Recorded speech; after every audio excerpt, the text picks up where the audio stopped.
Moving northwest now to the pocket fire, which is threatening the town of Geyserville. And we've seen a big change just within the past hour. KPIX5's Melissa Caen is there, and she joins us live. Melissa?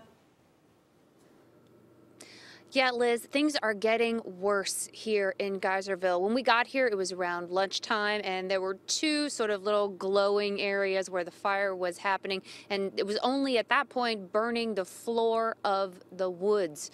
But now, within the last hour or so, it has moved into the trees and has gotten much, much larger in terms of the landmass that it's covering at this point.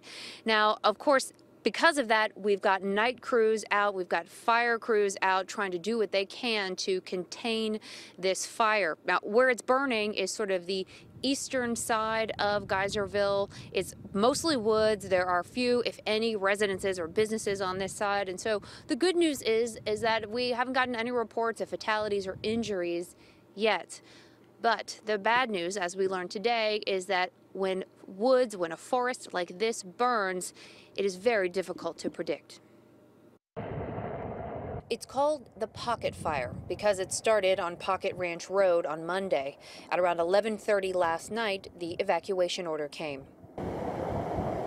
The rocky terrain here and the clear skies today made this fire a perfect candidate for airdrops.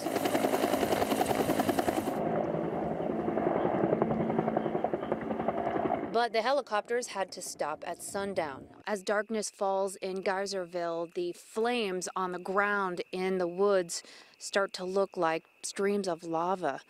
Now, occasionally a tree catches fire and goes up in flames, but for the most part, it's only the ground that seems to be burning at this point.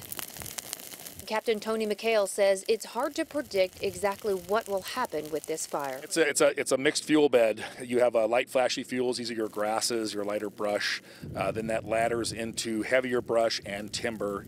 It's mixed. That means that can create very erratic fire behavior. Now, the last report that we got on this fire was several hours ago. It said that the fire is 0% contained and that it has burned 8,400 acres, although we anticipate that by morning that number will be much higher. Live in Geyserville, Melissa Caen, KPIX5.